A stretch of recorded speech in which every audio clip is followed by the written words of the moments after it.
కుమారి aunty ఇంత famous కావడానికి 2 levers. So ఆ అబ్బాయి దొరికాడా మరి మీకు 2 లివర్స్ అబ్బాయి? అది ఆంటీ నేనే బిల్లు చేసిందంటూ వచ్చాడు. బాబు నానా నువ్వు అని చెప్పి అనుకున్నా. YouTuber Chakri Chakri with travels. Okay. YouTube channel ఉంది ఆ బాబుకి. సో ఆ బాబు అయితే వచ్చి చేశాడట.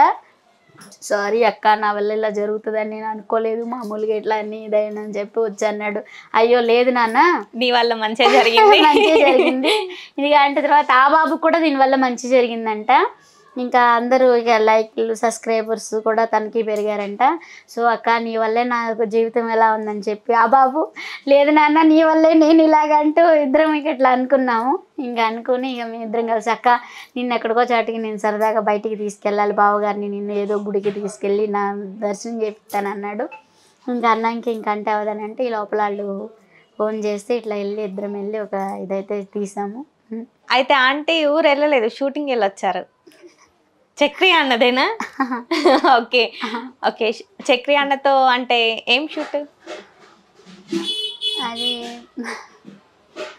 కొన్ని రోజులు అయితే తెలుస్తుంది. అసలు ఏమి చెప్పట్లేదు. షూటింగ్ అంటే మాత్రం కొన్ని రోజులు ఆగితే తెలుస్తుంది. సస్పెన్స్ లో ఉంచుతున్నారు మమ్మల్ని. అంటే షార్ట్ ఫిలిమా లేకపోతే ఏదైనా మూవీనా, వెబ్ సిరీస్ టైపా, సాంగ్ టైపా? అవి మూవీస్ లో కూడా వచ్చింది కానీ అంటే మార్నింగ్ వెళ్ళిపోవాలంట, ఈవినింగ్ దాకా అంటే కష్టం కదా. అలా అయితే వెళ్ళను. ఒకరోజు ఏదో ఒక రోజు 2 రోజులు అయిపోయేటట్టయితే ఓకే. పద్దాకి వెళ్ళాలంటే కష్టం. ఒకరోజు 2 రోజులు అంటే చేస్తా. ఓకే. ఇప్పుడు చాలా మంది అవకాశాల కోసం వాళ్ళ లైఫ్ స్టైల్ మొత్తం చేంజ్ చేసుకుంటున్నారు, వాళ్ళ లైఫ్ టైం మొత్తం స్పెండ్ చేస్తున్నారు అంటే ఏవేవో ఛాన్సెస్ కోసం. కానీ ఛాన్సే మిమ్మల్ని వెతుక్కుంటూ వచ్చింది, మీరు ఛాన్స్ వద్దు అని అనుకుంటున్నారు. సో రీజన్ అడిగితే ఫ్యామిలీ అని చెప్తున్నారు. సో మీరు అందులో చేస్తే మీ ఫ్యామిలీ కూడా సెట్ అవుతుంది కదండి. నానా అదే చెప్తున్నా కదా, మనం ఎంత సంపాదించినా మనకి హ్యాపీనెస్ లేనప్పుడు ఆ సంపాదన ఎందుకమ్మా? అంతే అంటారా? కదా. ఇప్పుడు నా ఫ్యామిలీ మొత్తం కలిసి కష్టం చేసుకుంటూ సరదాగా ఇదిగా ఉంటూ ఆ ఎంజాయ్మెంట్ లేనప్పుడు ఎంత సంపాదించినా, ఇప్పుడు పోయేటప్పుడు మనం ఏమన్నా పట్టుకుపోతామా? లేదు. ఎలా వచ్చామో అలాగే వెళ్తాం. ఇదంతా తాత్కాలికం. సో దానికోసమైతే మేము ఎప్పుడు ఆశపడం. మా వారైతే అస్సలు ఆశపడరు. ఎవరికైనా సరే 10 మంది ఆనందంలో ఆయన ఆనందాన్ని ఎత్తుకుంటారు. 10 మంది ఒకరు నా ఇంటికి ఎవరైనా సరే కష్టమో అని వస్తే గనక లేదు అనుకుంటా పంపించరు.